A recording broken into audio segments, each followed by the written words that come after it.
Magandang umaga at happy Friday sa ating lahat. Ito po ang ating latest weather update ngayong araw, March 13, 2026.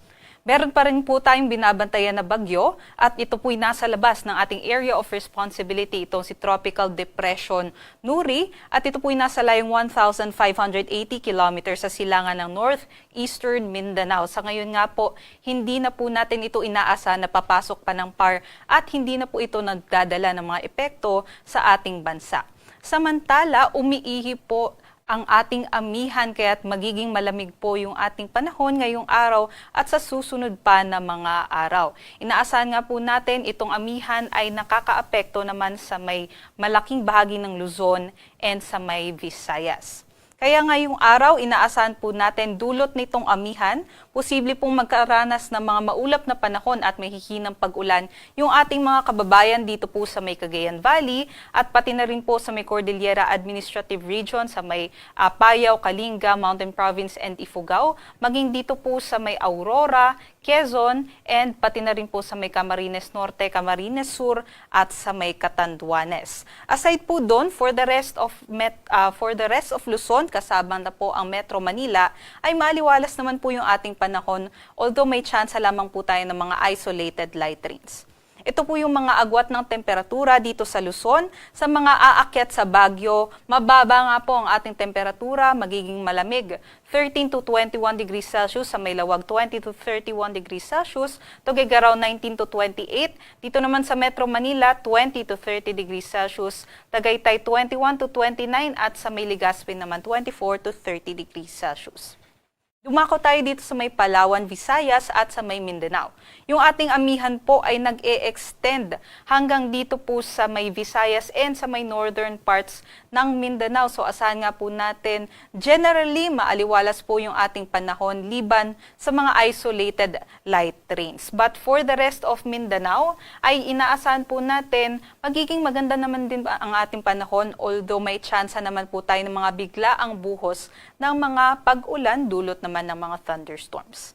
Para po sa agwat ng temperatura dito sa may Iloilo, Cebu, Tacloban at sa may Cagayan de Oro, expect po natin between 24 to 31 degrees Celsius. But matataas naman po yung ating temperatura sa may Zamboanga, 25 to 33 at sa may Davao, 24 to 32 degrees Celsius. Sa may Palawan naman, 25 to 32 sa Puerto Princesa at 26 to 31 degrees Celsius naman sa may Kalayaan Islands.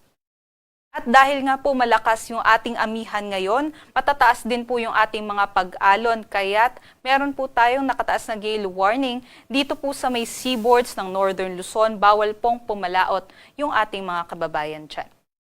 At para naman po sa ating heat index, ito po yung mga nakalap natin na datos o yung computed ni heat index kahapon. So dito sa Metro Manila, ang heat index po natin ay 33 to 34 degrees Celsius. At ang highest naman natin na heat index ay 37 degrees Celsius na naitala dito sa may Dumangas, Iloilo, Borongan, Eastern Samar, Davao City, Davao del Sur, at dito rin po sa may Cotabato City, Maguindanao. So yung ganitong mga temperatura ay nasa extreme caution levels po. So kailangan mag-ingat po yung ating mga kababayan dyan.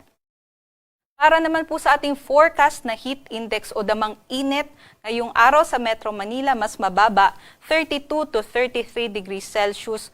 Ngunit nasa extreme caution category pa rin po yan.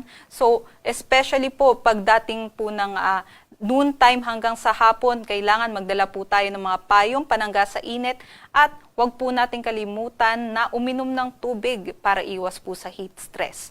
Pinakamatataas naman po na heat index, posible po ngayong araw, 37 degrees Celsius.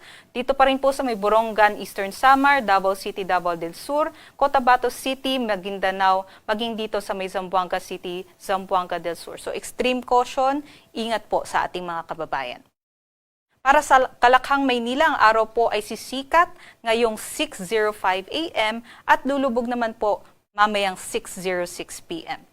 Para sa mga karagdagang impormasyon, bisitahin po ang ating mga social media accounts dito po sa X, Facebook at sa YouTube. At para sa mas detalyadong impormasyon, bisitahin naman po ang ating website sa pag-asa.dosc.gov.ph at sa panahon.gov.ph. Muli ito po si Lian Loreto. Ingat po sa ating mga kababayan at Happy Friday sa ating lahat.